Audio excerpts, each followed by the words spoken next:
Alright people, the first thing you're going to need is a Raspberry Pi 4 starter kit, and these are really great because they come with everything that you're going to need, including the SD card reader, the powerful enough power supply to run the Raspberry Pi with a clean enough power supply, a micro HDMI cord to HDMI, along with some heat sinks and a fan, as well as a case to protect it after everything's assembled.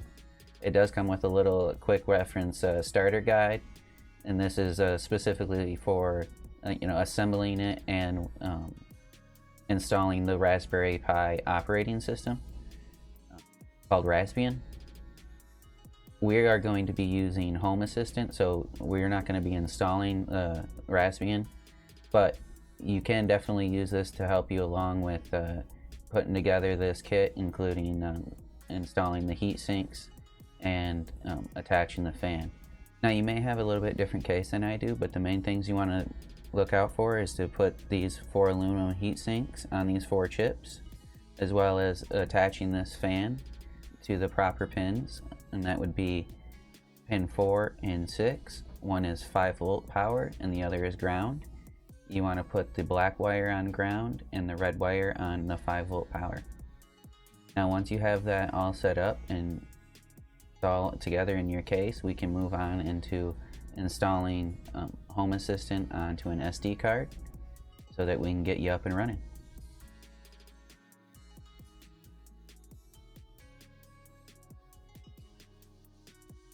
So alright, we're getting really close to starting up this Raspberry Pi. Now the next thing we need to do is download a program called Blancher Etcher onto your PC, and this is what's going to help us flash the SD card with the Hassio image and install Home Assistant.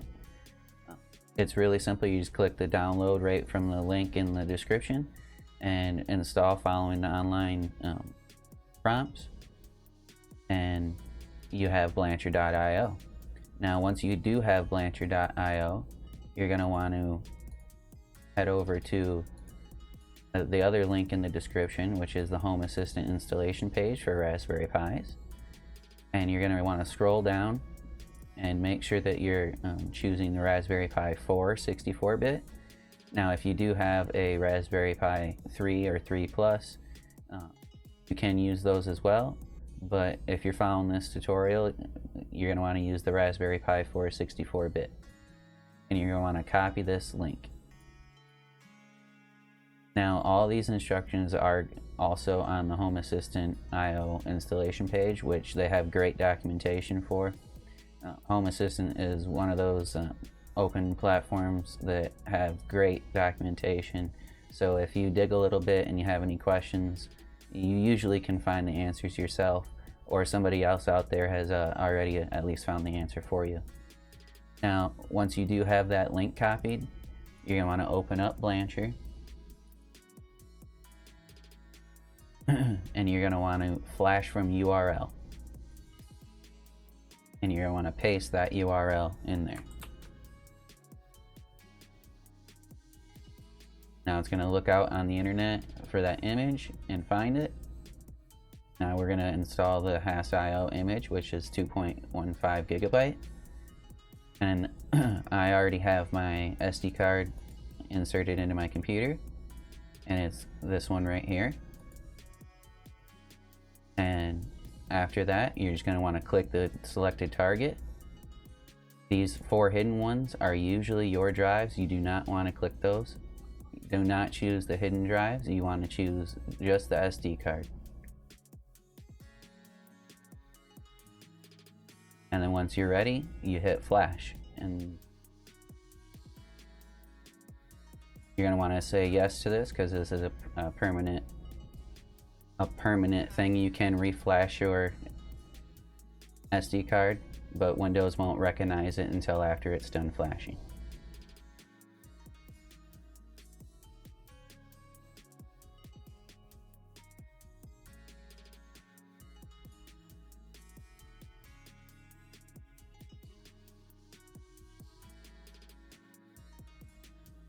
And when that finishes, you're ready to go. And you just have to insert your SD card into your Raspberry Pi 4 and power it on and wait for it to connect to the network. Like I said, once it's all assembled, you can attach an Ethernet cable to it, plug it in, turn it on, wait a few minutes, and once you've waited a few minutes, you can go to homeassistant.local:8123, and it's going to show you this screen preparing Home Assistant, and it can take up to 20 minutes. And this is, it is true, it could take up to 20 minutes. But while you're waiting, you can download the official Home Assistant app from the Google Play Store or Apple Store and get that installed. So once you have Home Assistant set up, you can also check on it on your phone. Now that it's all set up and ready to go, we can create a new user. Now, this is going to be your first user account and your administrator user account. So you can name it whatever you want. And so I'm going to name mine Green Goblin. My username is also going to be Green Goblin, but lowercase. And I'm just going to make up a password.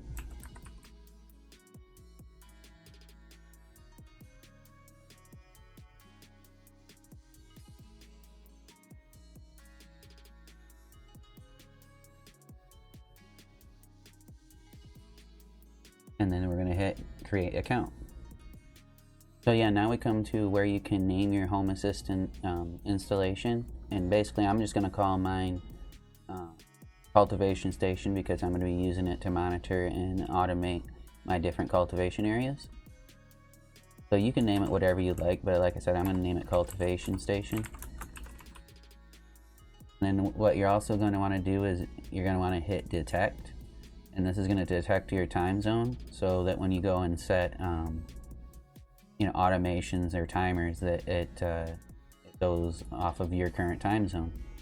And then you can go ahead and choose your unit system, whether you like metric or imperial, and that would be for like what's going to show you the temperature in Fahrenheit or pounds, or if you want Celsius or kilograms. Now this is where you can choose if you want to share any of your statistics with Home Assistant so they can maybe better diagnose and fix problems that people may have with Home Assistant. Now I'm going to leave these completely blank because I don't want Home Assistant to have any of my data. Now you can go ahead and click these if you want, and it's all up to you. Now what Home Assistant is showing me right now is that I already have a bunch of things on the network that I can integrate into Home Assistant. And I can start integrating these right away just by clicking on them, and there would be devices in my Home Assistant. Now, I'm not going to do that right now because I want to be able to show you how to add these manually, and so you can make your own dashboard the way you like it. Now, when you first set up, it's going to ask you if you want to stay logged in. I'm going to say yes. So every time you go to homeassistant.local, you're not going to have to use your username and password, which is quite nice, especially when you want to check on things quickly. Now they're going to give a sample dashboard page here, and it's just going to tell you, how the Raspberry Pi power status is, and if the updater's on or off, who's currently logged in, and whether the sun's above the horizon and the current temperature. So people, this is how you install Home Assistant on a Raspberry Pi 4. Make sure you like and subscribe to keep up on the series on how to install ESP Home and attach a few sensors to have a DIY cultivation station just like mine. Thanks for watching.